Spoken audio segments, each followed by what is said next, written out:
Racun dari nasi. Ada kebiasaan yang jadi pemicu menderita kanker dan diabetes. Hari ini kita dikejutkan dengan satu fakta yang menarik. Mana tidak? Karena ternyata kebiasaan yang selama ini kita anggap sepele, perbuatan berbahaya untuk anak-anak kita. Istilahnya kita sayang anak, tapi kita pula yang setiap hari memberi anak racun. Info ini setidaknya kita sadar dan mengerti bahwa saat kita memasak nasi, keluarkan nasi dari rice cooker kalau sudah matang. Kalau lebih dari 5 sampai bisa menjadi pemicu diabetes. Saya di video ini hanya ingin menceritakan ulang penjelasan dari seorang dokter ahli yang membuat saya shock. Nasi dari Magicom. Ini adalah fakta pertama yang membuat kita shock.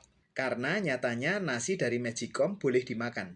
Namun dengan syarat tidak boleh lebih dari 6 jam di dalam Magicom dengan kondisi terus-menerus dihangatkan. Karena nasi yang terus dihangatkan dalam Magicom saat lebih dari 6 jam, ia akan berubah menjadi racun. Seorang dokter ahli memperingatkan. Hingga ketika kita memasak nasi dan sudah matang, ia menyarankan untuk mengeluarkan nasi tersebut dari Magicom dan pindahkan saja di tempat nasi. Lanjutkan, nasi yang baik adalah nasi yang dimakan saat sudah dingin, bukan nasi hangat.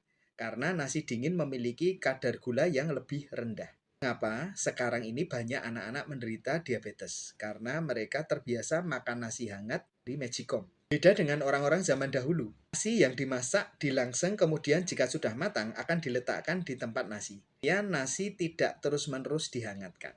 Kita dan keluarga mungkin sering makan di luar. Jadi kadang masak nasi tapi nggak ada yang makan. Magicom jalan terus. Besoknya kadang nasi baru terjamah.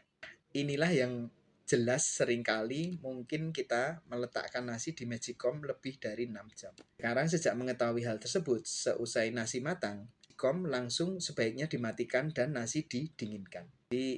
Batasi nasi dan gula, artinya batasi penyakit di masa tua. Hidrat dan gula adalah ibu dari segala penyakit, kata seorang ahli kesehatan. Tidak menduga bahwa di samping perut buncit, asupan berlebih nasi dan gula akan membuat tubuh Anda kelebihan yang pertama trigliserid, yang kedua kolesterol, yang ketiga hipertensi, keempat jantung koroner, yang kelima diabetes mellitus. Seorang dokter ahli di Cina menekankan kalau saja orang yang menerima berita ini bisa membagikan informasi ini kepada 10 orang lain saja, setidaknya ada satu nyawa yang bisa terselamatkan. Silahkan boleh di-share ke rekan-rekan yang lainnya, siapa tahu bisa menyelamatkan sahabat, teman-teman, dan saudara kita. Mudah-mudahan bermanfaat.